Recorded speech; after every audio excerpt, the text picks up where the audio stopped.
Welcome in to Cover Crimson, you guys. My name is EG. That is Clint Lamb, and we are bringing you Clint's key to the game. It is South Carolina week. Tomorrow, Alabama takes on the South Carolina Gamecocks in Columbia. This is the second Columbia the Tide has visited in the last couple of weeks, so we're excited to get into it. Clint, first and foremost, how are you?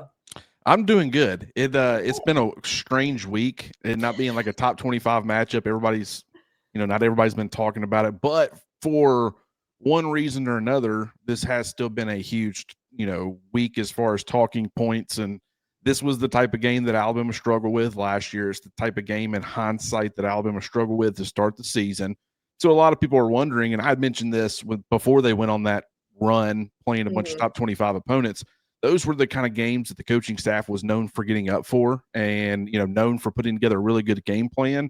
This is the type of game where you can really go out there and prove something. So I think that will be maybe not necessarily a goal just to prove the doubters wrong or whatever, but I think it's showing some course correction as far as the way maybe some of the previous games were handled, and hopefully that leads to a different result. No, I completely agree with you on this because on paper, when you look at this, you said it exactly right. This is a game that historically under Coach DeBoer the last season has been a little bit uncomfortable, a little bit just not what you want it to be.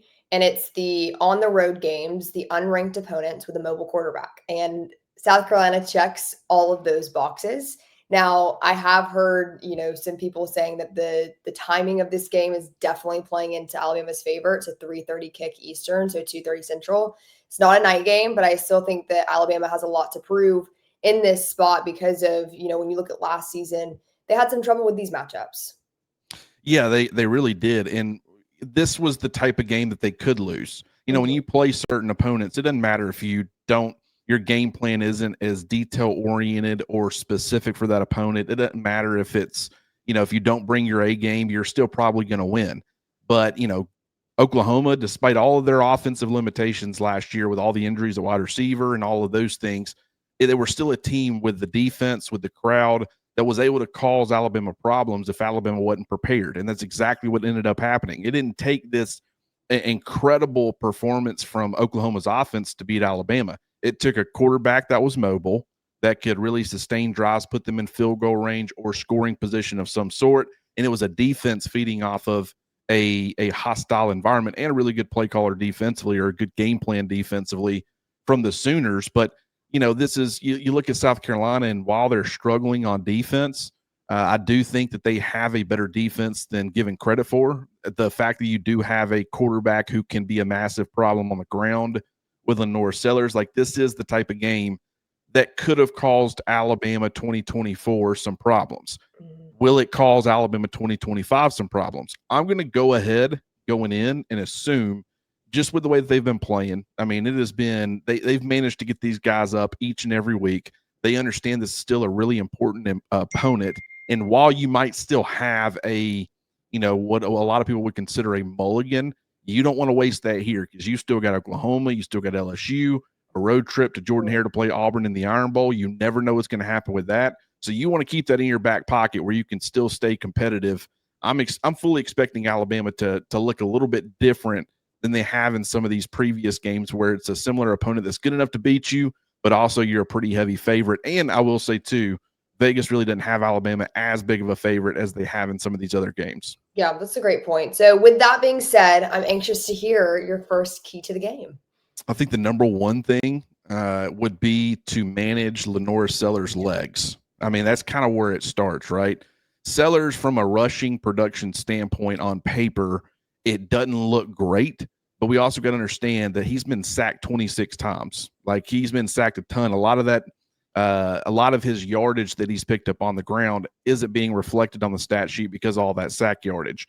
So he's still been productive on the ground. Maybe not as productive as maybe he was last year, but it's pretty close. But the problem is the offensive line just hasn't done a good job of keeping him protected. You want to keep him in the pocket. You want to pressure, but you want to pressure intelligently.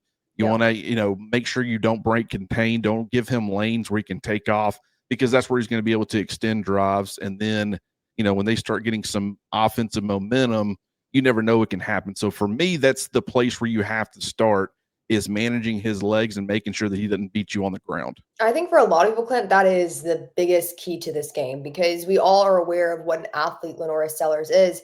And one thing to take note of is that, when you look at his statistics, when he starts scrambling and he gets outside the pocket, that's when he's at his best. So it's really about keeping him there.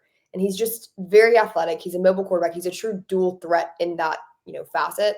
And so when I was talking to Freddie Roach, the defensive line coach this week, actually, one thing that was emphasized with having a mobile quarterback like that is being incredibly disciplined in your lanes, like you mentioned, and executing because you cannot give him an inch.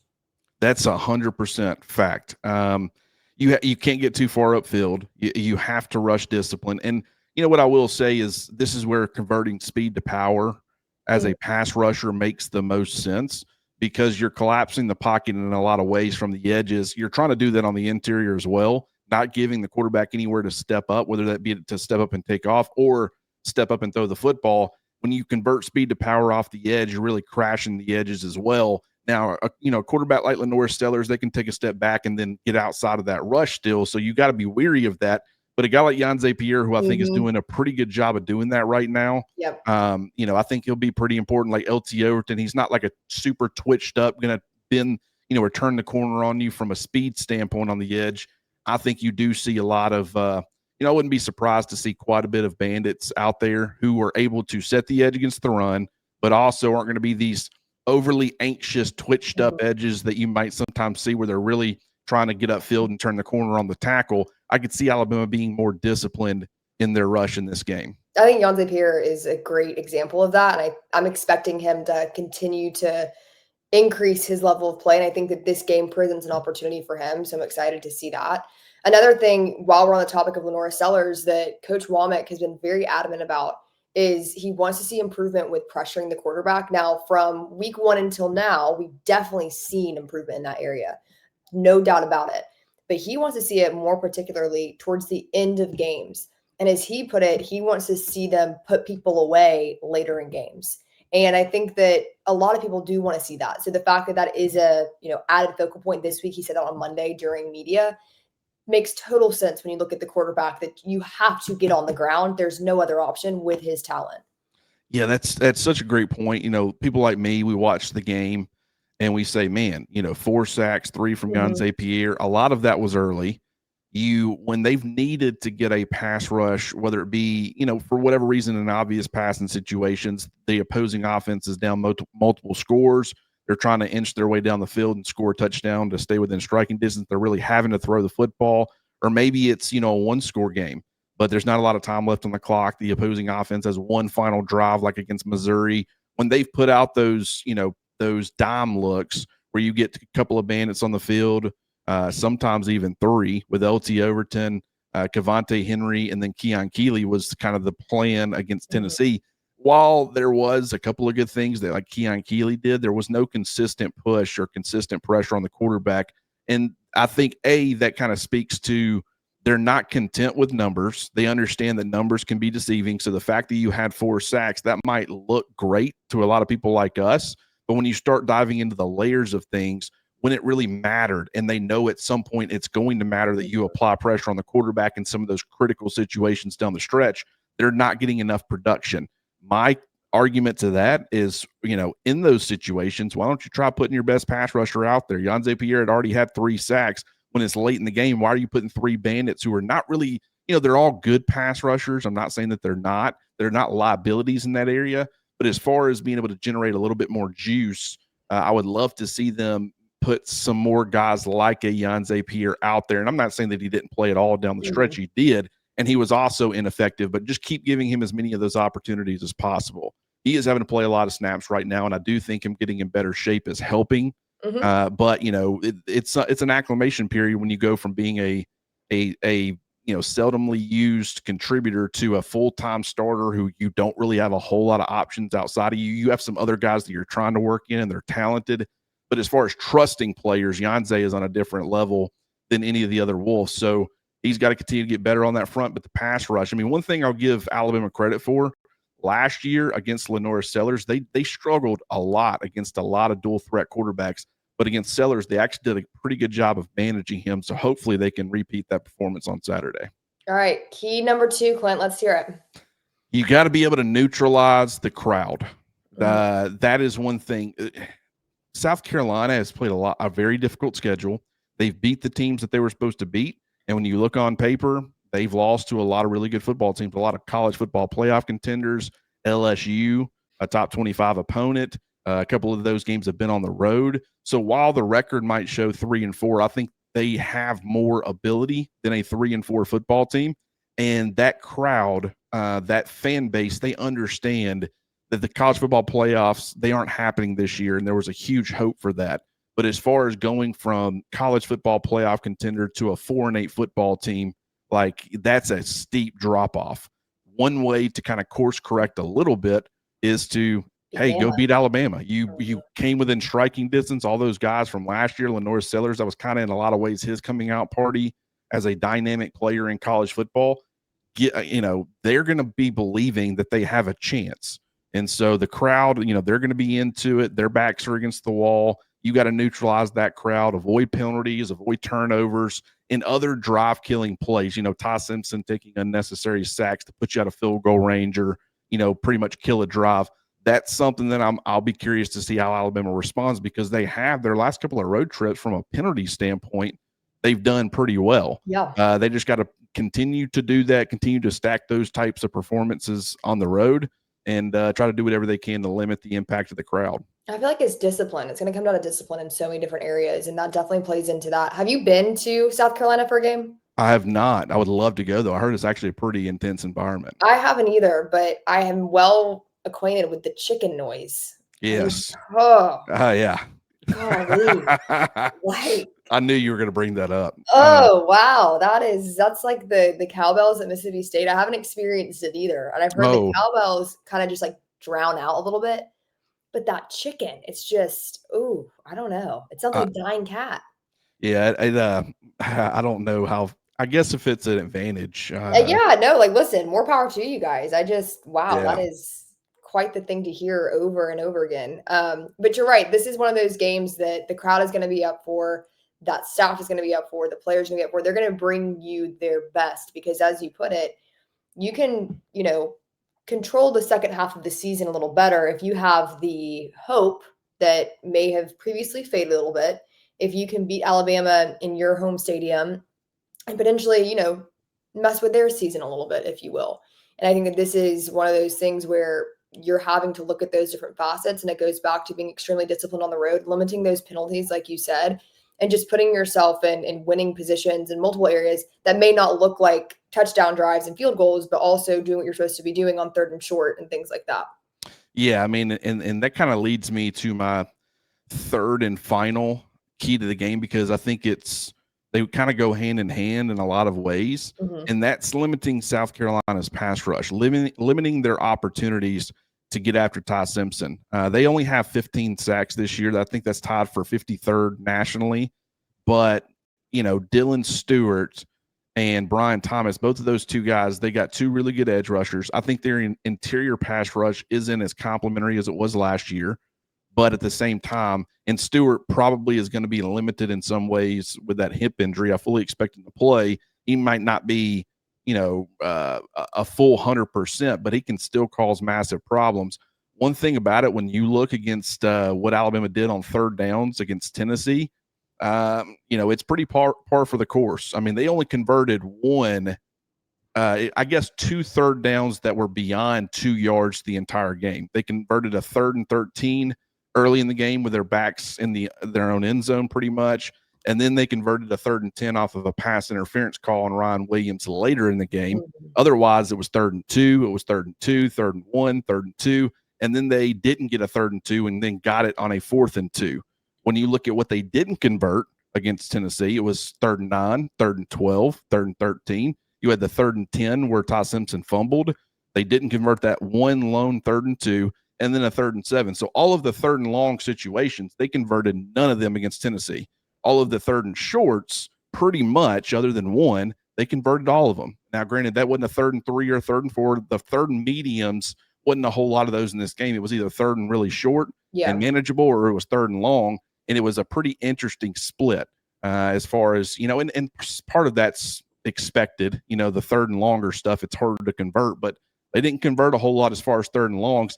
What I will say is, even in those situations, you didn't see the pass rush get home on Ty Simpson, but at times you saw the pass rush affect Ty Simpson. So it's not just about sacking the quarterback, it's affecting him getting off the field on 3rd downs. South Carolina, the more you allow them to do that, the more they're going to get that crowd involved, the more chances you're going to give their offense. Do whatever you can to limit that pass rush. And one great way to do that is to stay in very manageable on schedule situations offensively. Yeah, that's a great point. And I think that you brought up some good points there just about what Alabama needs to do, even just staying on schedule. We often talk about Ty Simpson's ability to make the incredible off schedule plays, but with games like this, it's being consistent in that area. Is there anyone that you're looking for, Clint, offense or defense, that you're kind of expecting to make a little noise in this game that you just want to see, have some production? I want to see the running back room. I want to see how Jam Miller bounces back Yeah. from, it was very understandable why he wasn't very productive against Tennessee. But I want to see how he's done, or how he does a week further removed from that concussion. And then I want to see Daniel Hill. I think he's went from having a pretty good performance to a really good performance. Does he continue to stack on that and continue to trend in the right direction? Because I think, Alabama fans, they want so bad for Alabama to have some semblance of a run game. It doesn't have to be a dominant running for 200 plus yards every single game and taking the will away from the opposing defense. Of course, that would be great. But just with the way Alabama wins offensively, you're not asking them to be that kind of offense. It would be an unstoppable offense if they were dominant as a run game, with as dominant as they are as a passing team. But having more consistency from a complementary standpoint, I think those two are going to be really important. And then for me, defensively, I think it is, Yanze Pierre continuing to be an impact player out there on the edge. I think they're very gettable on the interior of their offensive line as far as the pass protection. I think James Smith could end up having a massive day. It's not just him. It's guys like London Simmons. It's, maybe Tim Keenan. It's an Edric Hill. But those interior players, I could see them having quite a bit of success collectively against South Carolina's interior offensive line. So that's what I'm going to be keeping an eye on probably the most in this game. Yeah, absolutely. I love it. I love our keys of the game. I hope that these are as informative for you guys as they are fun to do, because we think that this format works because you can definitely get a little last minute taste of what's to come on Saturday. And we hope that you guys enjoy it. We have a few notes for you guys. One of them is Rovac. We love Rovac. Clint is in it. The black hoodie. It looks great. It looks awesome. It's I got an entire line of clothing at this point. I've never been one to buy clothing for myself too much. I just, I've been a Columbia guy. I think everybody who watches this show understands that.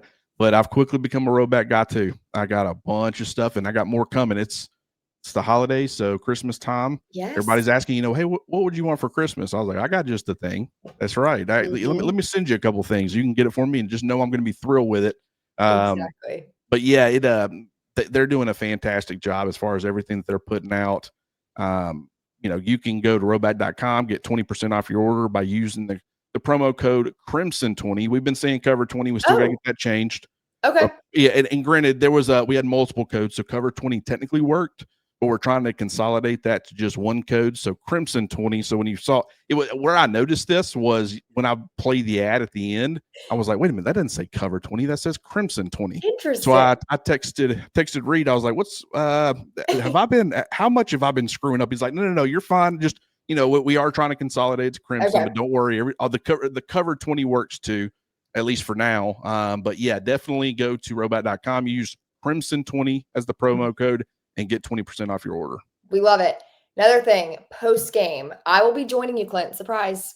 Yes, I'm thrilled. I had a blast last time. I thought it was great. Yeah. We're going to be continuing to get to all the comments and stuff, but just having somebody to kind of bounce some thoughts off of and everything else. You'll be talking, or you'll be at least be seeing some of the news coming from the press conferences. Yep. We'll be able to share that live. Mm-hmm. It's hard for me to do that and manage the comments and everything else. So having that ability will certainly be beneficial. I can't wait. Yeah, make sure you guys tune into that. We also had Alyssa Lang, South Carolina grad, on EG and Friends. You guys can check that video out as well. And then the last thing we want to tell you guys, when it comes to how we often get questions like, how can we support you guys? What can we do better? subscribe to the podcast. Obviously, we love you here on YouTube. Keep watching this, but go over to your podcast app, whichever one is preferred. And I want you guys to click the automatic downloads. That is what will help us the best. And let us know if you have any, problems with that or any questions about it. But right now we have it on the little side board right there to subscribe on Apple and Spotify.